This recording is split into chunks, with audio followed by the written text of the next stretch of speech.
the level of interference by the Obama's government was very overwhelming. It's not as if I couldn't have won the election even with that. But if by my own thinking and also the way some other people looked at it, they go outside the normal diplomatic relationship, then it should be mentioned.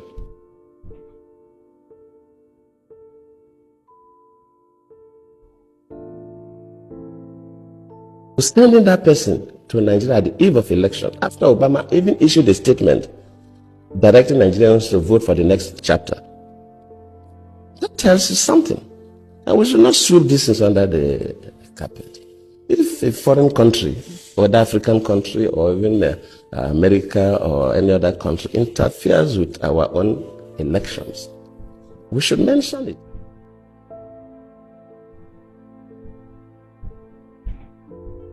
Immediately the Chibok issue came up, we expect Nigerians to be concerned. How do we get these girls out? Within a couple of days, we saw people going to the US would bring back our girls' placards. How? Why?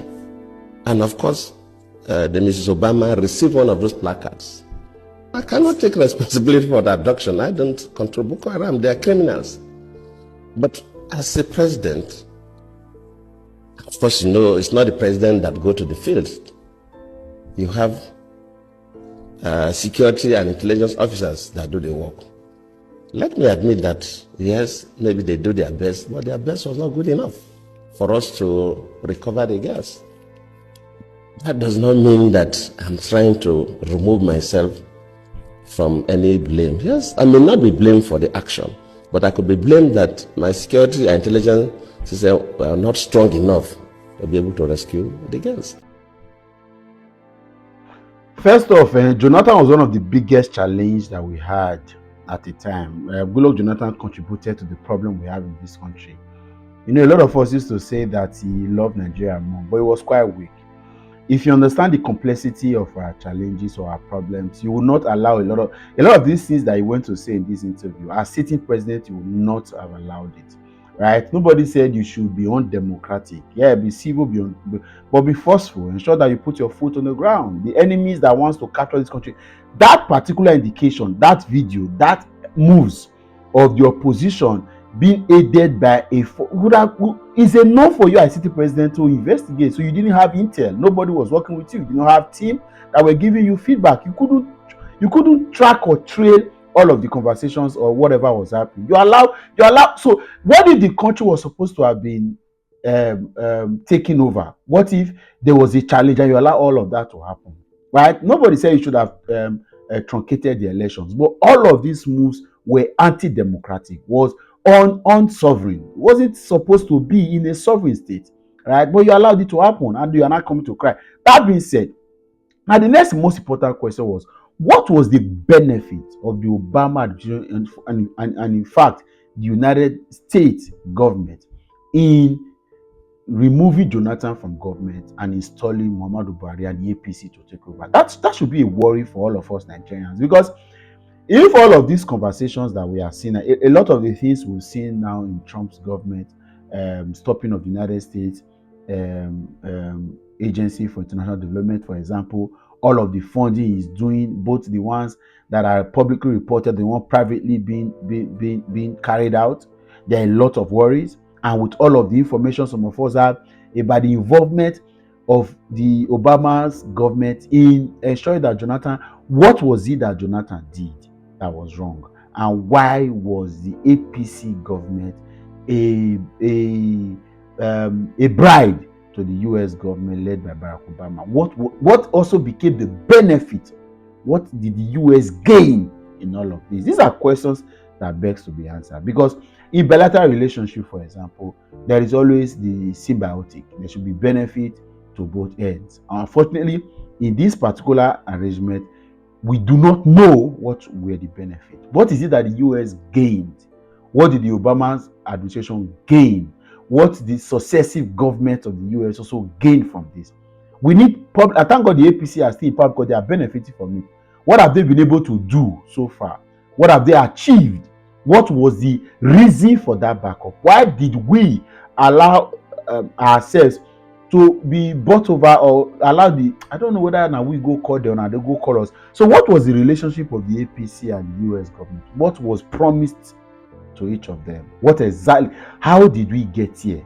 See, I'm not here to even, I'm just asking these questions because it begs, was it mineral exploration? Was it security? What was the exchange like? What now? Why do all of this to remove a sitting government and install a new government if you had no interest? What was the interest? What exactly was the, what did Obama, what was Obama's interest? What is it about Nigeria that Obama and the US government then were interested in? What did they get back as benefit or as gain, as profit for all of this investment? What did they get back for all of this demonization of the Jonathan's government? Jonathan was a weak man, didn't deserve, and so all of you bringing the conversation of Jonathan should come back. No, don't try it. Don't. There are things you should not even dare. Right? See, the enemies of this country, they are more powerful than you think. So allowing somebody who do not have the cut it and not look back intention should not even bother. You see the way Tinubu is dealing with the North. Even if he has an election at hand, that is the kind of person that we should bring in as president with the good intention. This are not playing politics, but putting governance ahead of politics. To say, I don't care whether I'll come back for second tenure or not. I don't care whether I'll come back for a second term. I don't know if I have 2 years to live. But whatever I'm going to do in the next of all the days I'm being in office, I will cut off any hand that is illegal. I will put down any system that is wrong. I will destroy any framework. I will go to the foundation. That's the kind of person that should be leading Nigeria. Because except you are deceiving yourself to think that running Nigeria is a very easy task. It's a very complex situation. There are many interests. Politics is about interest. Now it becomes more worrisome when you have interests of several tribes, several organs, several politicians, several international organizations, several countries or states of other climes, a lot of things. So you have to have, see, to be president of Nigeria, don't envy anybody being president. The complexities of our problems are too enormous. We have a foundational problem. Now, there's a marriage of people of different ideology, different mindset, different thought process, different understanding, and different orientation together. Forced marriage.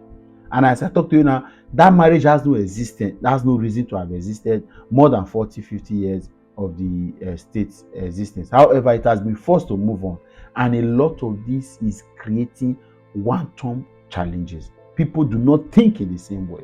And all of these various marriages, there will be new secessional or secession extremists that have also raised up, wanting to also have their own interest pushed to the best. So there are several interests on the table, and nobody is asking for the interest of the country.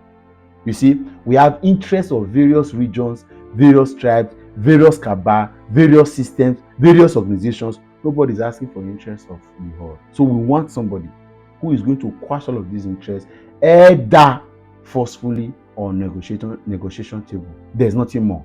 So with what the US did in all of this, so it's not a fairy tale being president of Nigeria. It's a complex issue. So Jonathan should go and rest. We are seeking for somebody who has the heart to be able to bear the burden of the country and not care whether it benefits it overall or not. But as long as able to salvage the country, that's what we wanted. We thought, I want there.